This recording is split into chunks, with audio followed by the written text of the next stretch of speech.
Notre ADN historique d'Atecma, on est le seul fabricant français de machines d'emballage semi-automatiques depuis maintenant une trentaine d'années.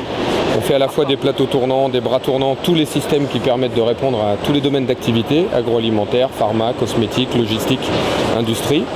Et on répond à toutes les solutions d'emballer les produits pour les transporter et d'emballer les produits pour les stocker. Notre positionnement marché, par contre, c'est plutôt premium, c'est notre objectif, à la fois dans la conception et à la fois dans la sélection et le choix des composants. On gère avec des automates programmables, là où nos confrères font des cartes électroniques. On gère avec des solutions de détection SIC, forcément, avec de la motorisation SEW, avec des automates Schneider. Donc c'est une volonté stratégique de se positionner plutôt en premium pour que les clients aient des machines le plus longtemps possible et puissent se dépanner même d'ailleurs par eux-mêmes. Complètement. L'usine de production est juste à côté d'Orléans. Donc on a une tôlerie de précision qui fait l'achat de la tôle pour donner l'image, la découpe, le pliage, la soudure, la finition, la peinture, le montage. Ensuite on achète les composants et on assemble nos machines. Donc tout ça à 1 heure de Paris. Aujourd'hui, si on veut continuer à avoir une place sur le marché, on est contraint d'innover. On a une histoire de un peu plus de 8000 machines dans la nature, principalement en plateau rotatif. On a depuis 2 ou 3 ans développé les bras rotatifs, complètement sécurisés, puisque destinés encore plus au marché de la logistique, puisque dans le métier du picking, les palettes sont extrêmement hétérogènes et il faut absolument que la palette reste statique. Et pour d'ailleurs développer les bras rotatifs, il faut absolument les sécuriser. C'est d'ailleurs pour ça qu'on collabore avec SICK sur ce sujet. Notre différence, elle est sur un des produits qu'on a mis en vente en janvier 2015, qui s'appelle le Cubix, sur lequel on a déposé des brevets, qui est une machine pliable et repliable, qui permet de faire des installations en 1 heure de temps, qui est complètement plug and play, comme on dit aujourd'hui, c'est-à-dire c'est un bloc qui fait 2,50 m par 2,50 m, qui est installé par nos propres commerciaux d'ailleurs, qui est branché sur du 220 et qui est complètement intégré en pilotage et en sécurisation. À la fois, comme elle fait que 2,50 m par 2,50 m, elle peut être en tête de rack, elle peut être sous les racks de stockage, elle peut être entre 2 quais d'expédition, elle peut être dans un angle de bâtiment. Voilà, c'est de toute façon la machine en bras rotatif qui prend le moins de mètres carrés sur le marché. Parce que l'idée générale de cette machine qui se replie, elle fait 500 mm de large, on en met 12 dans un semi-remorque, donc déjà on facilite aussi les éléments de transport. Mais les clients qui changent d'un bâtiment à l'autre, peuvent le faire par eux-mêmes sans faire intervenir une équipe maintenance de notre équipe et font l'installation et le déplacement par eux-mêmes. Jusqu'alors sur le marché, tout ce qui est plateau tournant n'impose pas de sécurisation. Par contre les bras rotatifs aujourd'hui, où un système de palpation est intégré au bras et s'arrête au moment où ça rentre en choc avec le collaborateur utilisateur. Nous aujourd'hui, notre stratégie depuis quelques temps, c'était de mettre des grilles plus des barrières immatérielles, mais la contrainte c'est que ça mettait des zones très grandes, et là par contre la place dans ces plateformes logistiques c'est vraiment prépondérant dans la décision. Et là on a utilisé un scrutateur qui permet de détecter les zones par balayage, mais devant la machine, donc ça nous permet d'avoir la machine la plus compacte. Et la plus rapide d'ailleurs, parce que la sécurisation dynamique nous permet de tourner à 15 tours minute, là où la concurrence s'arrête à 8 tours. On n'aurait jamais pu déposer de brevet, même si l'idée était là de faire la machine compacte, flexible, rapide, tant qu'on n'avait pas une solution d'externaliser la détection. Comme il faut éloigner l'opérateur d'1,50 m de la zone de danger, et que les machines aient le temps suffisant de décélérer, la barrière immatérielle est forcément distante d'1,50 m, là où le scrutateur externalise cette zone.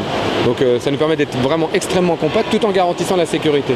Le deuxième élément que le scrutateur offre par rapport au barrage, c'est que le barrage va faire un arrêt immédiat en arrêtant la machine de manière limite violente, en maxi de vitesse, là où le scrutateur nous permet d'avoir 2 zones, une zone de décélération, donc un 15 tours minute d'une machine à bras ou à plateau descend à 7 ou 8 tours minute, et ensuite s'arrête en arrêt d'urgence, mais en plus avec beaucoup moins de contraintes sur la mécanique. Donc le temps d'arrêt est beaucoup plus court, donc la sécurité est améliorée, mais en plus la mécanique souffre moins. C'est grâce à l'accompagnement SICK que le scrutateur nous a permis d'avoir chose de beaucoup plus compacte, beaucoup plus flexible et dans une installation extrêmement rapide. Aujourd'hui, mes propres commerciaux ont le logiciel du scrutateur sur leur propre PC, déterminent les zones chez les clients et font les interventions en live. C'est extrêmement flexible. On est sur une collaboration historique Ça doit faire une trentaine d'années qu'on collabore avec vous. Ça fait tous les systèmes de détection en capteur de proximité, en cellule de détection, quelles que soient les conditions ou les barrages immatériels, c'était en collaboration avec vous. Là, on est vraiment dans du collaboratif parce que les équipes commerciales nous présentent régulièrement les innovations et les nouveautés chez vous. Très sincèrement, le scrutateur, pendant des années, nous a été présenté, on n'en voyait pas l'intérêt dans nos matériels. Par contre, quand on est en phase projet et dans des phases d'innovation, dès lors qu'on a l'ensemble des dossiers en tête, ça nous permet d'enclencher.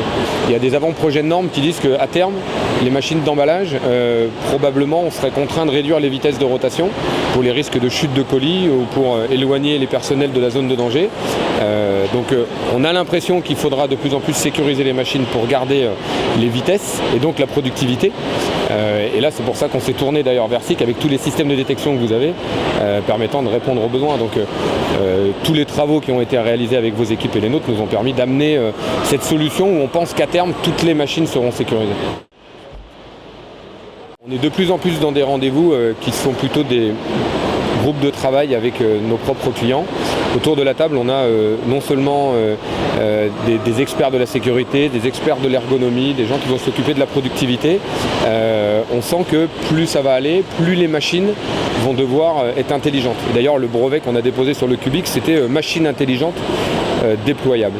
Et pourquoi ? Parce qu'on pense que les machines devront communiquer dans l'avenir, à la fois pour donner de l'information de rendement, à la fois pour donner de l'information en préventif de maintenance, pourquoi pas, à la fois parce qu'on nous demande de détecter un certain nombre de choses, les codes à barres par exemple, les images, pourquoi pas. Et aujourd'hui, la collaboration que nous faisons avec SICK aujourd'hui, c'est de regarder tous les matériels que vous avez dans la récupération d'informations, images, code à barres, puces RFID, etc. et le mettre en association avec nos machines pour donner beaucoup plus d'informations au client final. Les demandes clients tournent vers un point majeur, c'est à Tecma, vos filmeuses, vous êtes le dernier acteur à rentrer en action avant que les palettes soient chargées dans les camions. Donc pourquoi ne pas utiliser cet outil pour récupérer de l'information? Donc Vision Connect, c'est pourquoi pas relier sur des plateformes logistiques une dizaine de machines entre elles, vérifier le nombre de palettes traitées, pouvoir remonter de l'information au client dès lors qu'une machine est arrêtée depuis plus d'un quart d'heure par exemple, pour faire intervenir beaucoup plus rapidement les équipes maintenance. Oui, aujourd'hui Vision Connect, c'est vraiment de relier et d'aller vers de la vision et de la traçabilité. D'ailleurs, les travaux réalisés avec SICK montrent que toutes ces solutions, vous les avez déjà dans vos catalogues, à nous de l'adapter. On considère que depuis 2 ou 3 ans, il y a une vraie maturité des clients sur les dossiers. Jusqu'alors, on achetait un vulgaire matériel industriel. Maintenant, on a vraiment des groupes de travail avec les clients où on parle sécurité, on parle troubles musculo-squelettiques, on parle gestes et postures, on parle ergonomie, on parle flux, on parle productivité. C'est beaucoup plus large que ça pouvait être. Aujourd'hui, on a toutes les entreprises constructeurs et toutes les entreprises utilisatrices ont une obligation, c'est de faire l'analyse des risques des machines. Les machines à plateau tournant ou au bras tournant présentent 3 risques. Il y a un risque de chute des colis pendant le filmage, il y a un risque de percussion entre guillemets du collaborateur avec le bras et il y a un troisième risque de se faire écraser potentiellement par des chariots qui montent et qui descendent. Donc déjà le lieu commun d'Atecma, c'est de dire il est hors de question de commercialiser une machine qui présenterait un risque. Donc déjà sur tous les bras tournants vendus, il y aura forcément de la sécurisation ou éloigner le collaborateur de la zone de danger. Aujourd'hui, les CNAM par exemple ou les CARSAT mettent en place des aides pour les entreprises de moins de 50 personnes en subventionnant les entreprises qui s'équiperaient d'un matériel jusqu'à hauteur de 25 000 € et donc de 50% de l'achat. Aujourd'hui, le filmage est pris en ligne de mire sur arrêtons de filmer manuellement et vivons avec notre temps. Aujourd'hui, on a des machines qui permettent de le faire, faisons-le avec de la cadence et surtout en sécurité. Voilà. Donc oui, il y a une grosse chasse à l'ergonomie, les troubles musculo-squelettiques, gestes et postures, pénibilité au travail et forcément nos machines répondent à ça. Au-delà de l'ACS ou de Vision Connect, on découvre encore et au quotidien dans certains rendez-vous des adaptations machines en fonction des domaines. Typiquement en ce moment l'agroalimentaire nous demande de faire évoluer le Cubix dans des conditions moins 18 degrés, de nous faire évoluer le Cubix dans des solutions techniques tout inox pour faciliter le nettoyage. Les logisticiens vont nous demander des systèmes d'accroche et de coupe automatique pour éviter que les collaborateurs descendent des engins. Voilà, donc on n'est sans doute pas au bout de nos peines, mais il faudra sans doute que la machine évolue et s'adapte en fonction du domaine d'activité, en gardant le cœur, mais après derrière en adaptation.